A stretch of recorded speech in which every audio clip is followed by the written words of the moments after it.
Selamat malam Bapak, Ibu dan Saudara sekalian. Malam ini kita kembali merenungkan firman Tuhan yang kita ambil dari Yakobus pasal 1 ayat 1 sampai 8. Menghadapi pencobaan.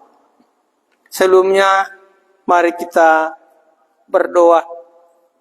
Kami bersyukur Tuhan Yesus untuk kegiatan yang telah kami laksanakan sepanjang hari ini. Malam hari ini kami bisa sudah tenang, duduk, dan bisa merenungkan perkataan.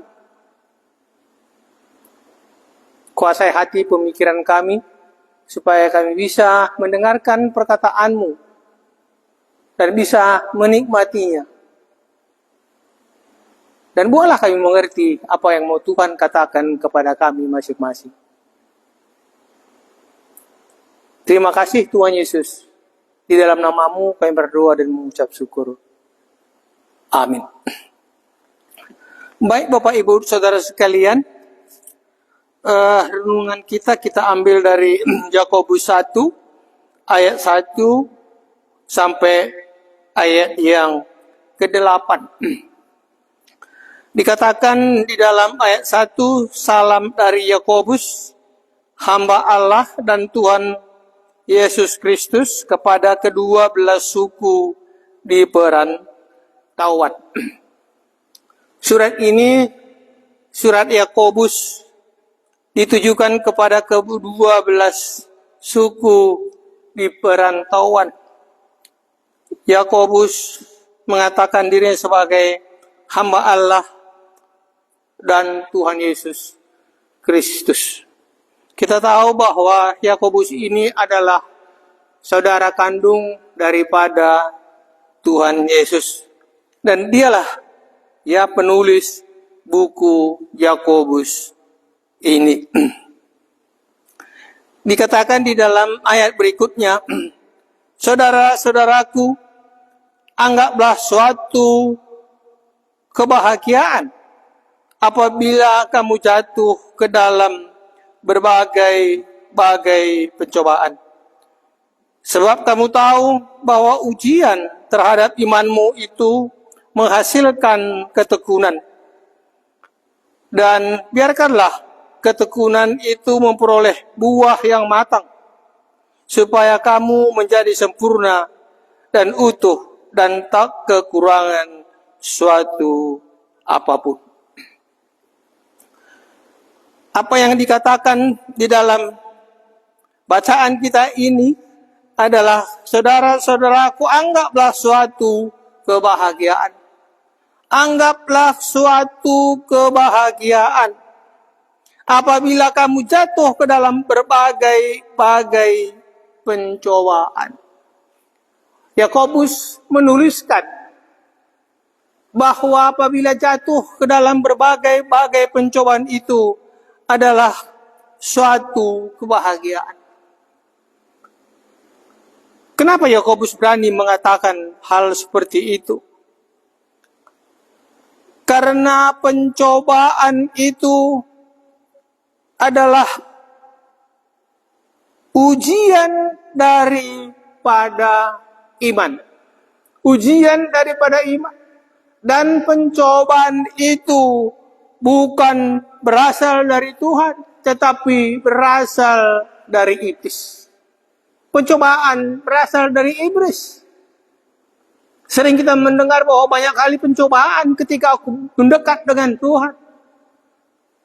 Kita menyalahkan Tuhan bahwa pencobaan itu datang kepada kita karena Tuhan atau dari Tuhan. Tetapi di dalam ayat 13 dikatakan, apabila seorang dicobai, jangan dia berkata pencobaan ini datang dari Allah. Sebab Allah tidak dapat dicobai oleh yang jahat, dan ia sendiri tidak mencobai siapapun. Tetapi tiap-tiap orang dicobai oleh keinginan sendiri, karena ia diseret dan dipikat olehnya. Pencobaan bukan berasal dari Tuhan, tapi pencobaan oleh iblis atau dari diri sendiri. Itu makanya Yakobus berani mengatakan bahwa pencobaan itu adalah suatu kebahagiaan, karena itu merupakan ujian iman. Ya, merupakan ujian iman. Dan banyak kita mengatakan, kenapa Tuhan tidak melenyapkan iblis setan itu dari bumi ini supaya kita tidak susah hidup seperti ini? Ya, kalau dimusnahkan saja kan sudah selesai. Kita kan sudah bisa enak hidup. Tetapi tidak demikian yang oleh pikiran Allah. Ada saatnya, ada waktunya bahwa iblis memang akan dimusnahkan, tetapi bukan saat ini. Saat ini iblis masih mencobai manusia, sejauh mana imannya, sejauh mana keyakinannya terhadap apa yang dikatakan oleh Tuhan Yesus itu sendiri. Ya, ujian iman. Sama seperti anak sekolah.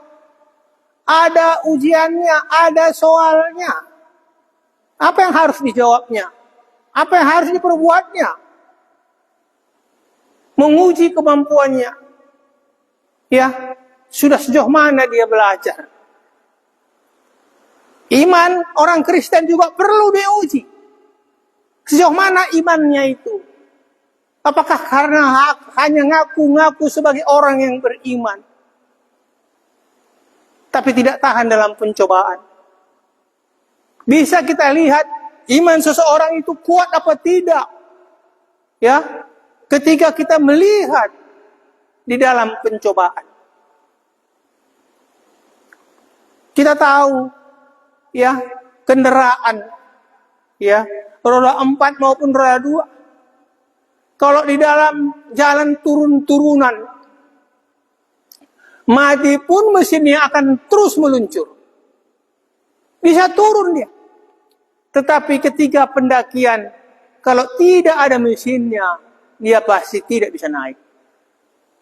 Demikian juga halnya orang yang mengaku beriman. Bisa kita lihat, bisa diuji ketika muncul masalah. Apakah dia bisa mengatasi masalah itu? Apakah dia kalah dengan masalah itu? Di situ akan kelihatan. Itu makanya Yakobus tadi mengatakan adalah suatu kebahagiaan apabila engkau ya jatuh ke dalam berbagai-bagai pencobaan. Ya. Sebab kamu tahu bahwa ujian terhadap imanmu itu menghasilkan ketekunan. Ya. Ketika aku dicobai, ya, aku akan lebih bertekun. Bertekun berdoa, bertekun membaca, merenungkan firman Tuhan. Itu makanya ujian terhadap iman yang akan menghasilkan ya ketekunan. Dan biarkanlah ketekunan itu memperoleh buah yang matang, supaya kamu menjadi sempurna dan utuh dan tak kekurangan suatu apapun. Ya, suatu ujian ya, supaya menghasilkan ketekunan. Tanpa ujian kita bisa sering lalai, lupa akan apa hak dan kewajibanku sebagai orang yang percaya. Tetapi ketika timbul masalah tadi, kita akan berseru Tuhan, Tuhan, ya, dan sebagainya. Itu makanya Yakobus berani mengatakan bahwa pencobaan tadi suatu kebahagiaan dan menghasilkan ketekunan. Ya. Kalau di Roma 5 ayat 3, Roma 5 ayat 3 dikatakan, dan bukan hanya itu saja, kita malah bermegah juga dalam kesengsaraan kita. Karena kita tahu bahwa kesengsaraan itu menimbulkan ketekunan. Ya, kesengsaraan tadi akan menimbulkan ketekunan. Ya, kita malah bermegah juga dalam kesengsaraan kita. Bermegah dalam kesengsaraan kita. Ya, karena kita tahu bahwa kesengsaraan itu menimbulkan ketekunan. Bapak, Ibu, dan saudara sekalian, ya, memang tidak bisa tidak, ya, ujian terhadap iman itu harus terlaksana. Sama seperti emas juga harus diuji kemurniannya. Ya, harus dibakar. Berapa karat ini? Emas London, emas 24 atau lain sebagainya. Terjadi proses pembakaran. Iman orang percaya tadi juga harus diuji kemurniannya. Apakah betul-betul ya dia berpengharapan kepada Tuhan? Apa betul-betul dia meyakini apa yang dikatakan oleh firman Tuhan di dalam hidupnya? Ya, kalau benar, maka apa yang dikatakan Yakobus ini juga adalah benar. Bahwa ya, pencobaan itu tadi adalah suatu kebahagiaan. Karena itu hanya berupa ujian daripada iman. Iya. Bapak, Ibu, dan saudara sekalian. Ayat berikutnya dikatakan, tetapi apabila di antara kamu ada yang kekurangan hikmat,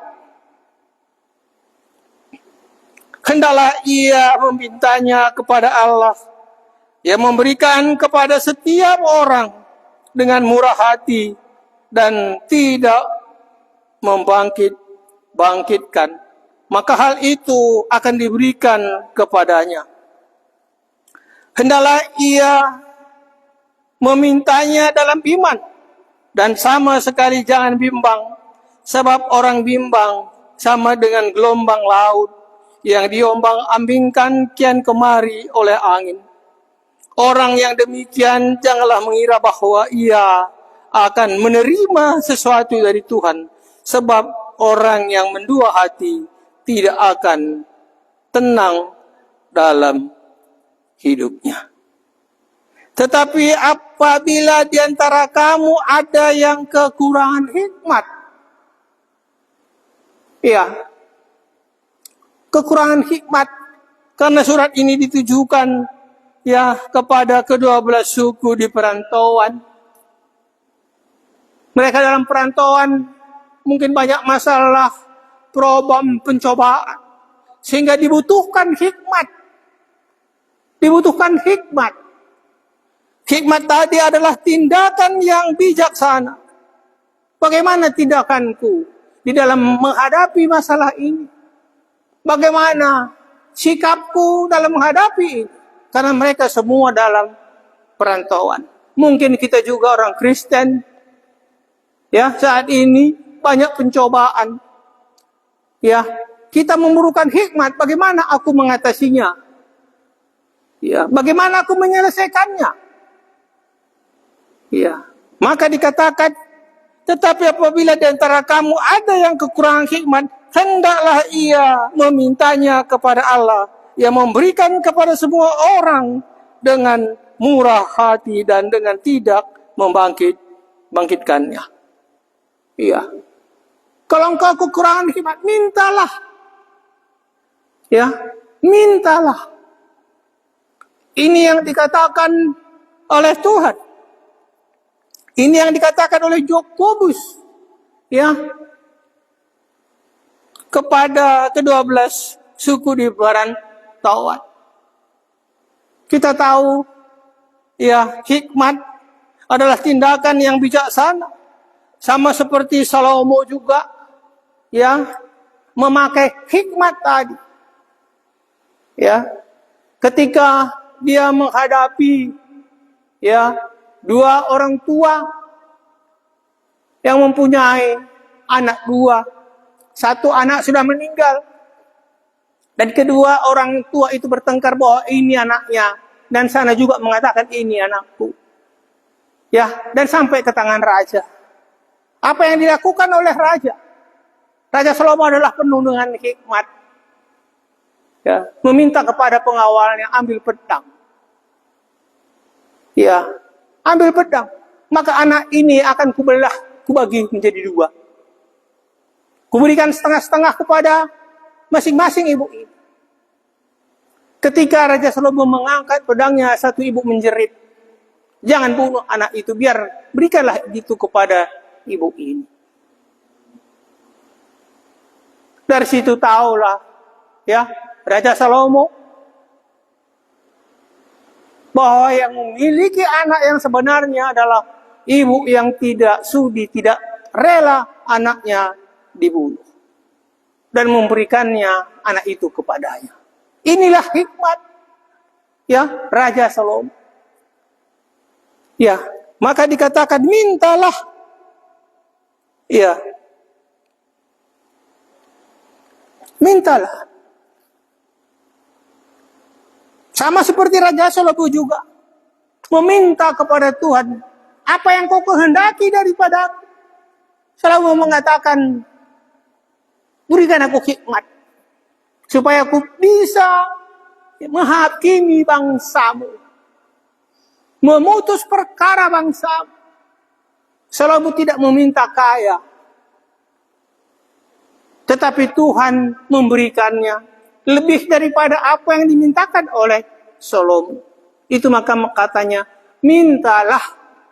Ini yang dikatakan Yakobus kepada kedua belas suku di perantauan ini. Mintalah kepada Tuhan apa yang engkau kehendaki.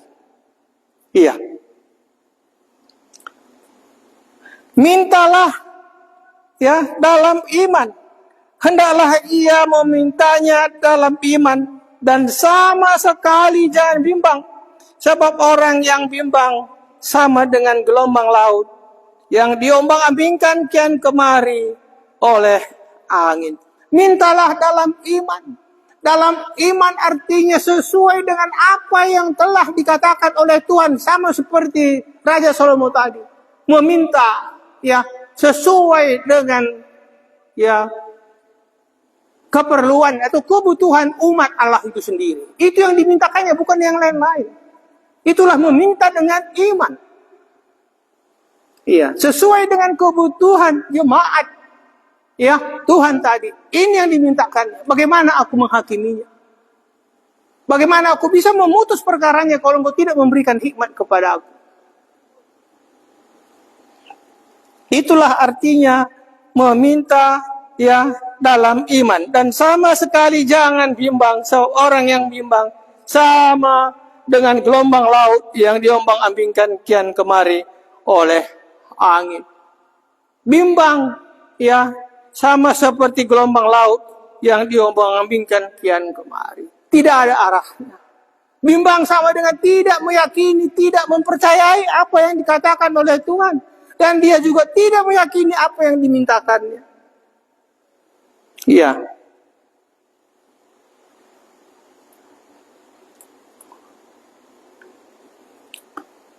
Orang yang demikian janganlah mengira bahwa ia akan menerima sesuatu dari Tuhan. Orang yang bimbang tadi janganlah ia mengira akan menerima sesuatu dari Tuhan. Orang yang bimbang tadi sama artinya orang yang tidak memiliki janji Allah di dalam dirinya. Orang yang bimbang itu sama artinya orang yang tidak memiliki janji Allah di dalam dirinya, di dalam hidupnya. Itu maka dikatakan oleh Yakobus ini, jangan engkau bimbang. Iya. Jangan kau bimbang. Iya. Sebab orang yang mendua hati tidak akan tenang dalam hidupnya. Bimbang sama dengan mendua hati. Ya. Terhadap apa yang Tuhan katakan. Atau sama artinya tidak percaya. Ya, sama artinya dengan tidak percaya. Itulah mendua hati, itulah bimbang, ragu-ragu, tidak meyakini apa yang dikatakan oleh Tuhan.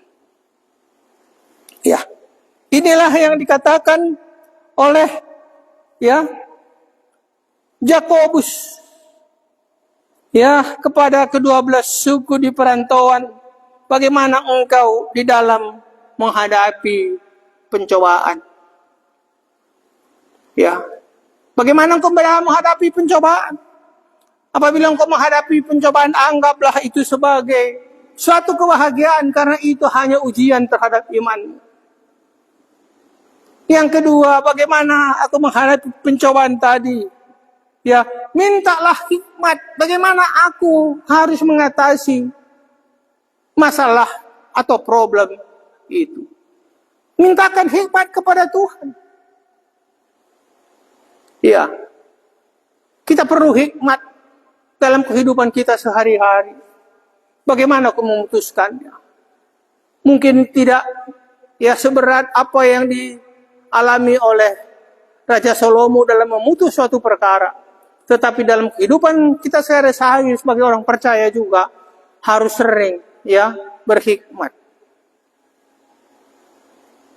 Ya, Bapak Ibu Saudara sekalian, inilah yang dikatakan oleh Yakobus kepada ke-12 suku di perantauan, supaya mereka tidak ragu-ragu, tidak mendua hati di dalam mengikut apa yang dikatakan Tuhan di dalam kehidupan mereka. Ya, sehingga di dalam menghadapi pencobaan jangan bimbang, jangan mendua hati. Percaya saja kepada apa yang Tuhan katakan. Bahwa apa yang Tuhan katakan itu pasti akan terjadi. Amin. Mari kita berdoa. Kami bersyukur Tuhan Yesus untuk perkataan-Mu yang bisa kami renungkan pada malam hari ini. Sebagaimana Yakobus mengatakan, janganlah engkau bimbang, janganlah engkau mendua hati apabila engkau menghadapi pencobaan. Tapi bersukacitalah, berbahagialah apabila engkau memperoleh berbagai macam pencobaan. Karena itu merupakan ujian daripada iman. Dan kami tahu, apabila kami bebas, lepas dari pencobaan itu, maka kami akan mendapat ketekunan. Ketekunan terhadap apa yang engkau katakan. Sehingga kami tidak ragu-ragu di dalam mengikut engkau. Terima kasih Tuhan Yesus. Di dalam nama-Mu kami berdoa dan mengucap syukur. Amin.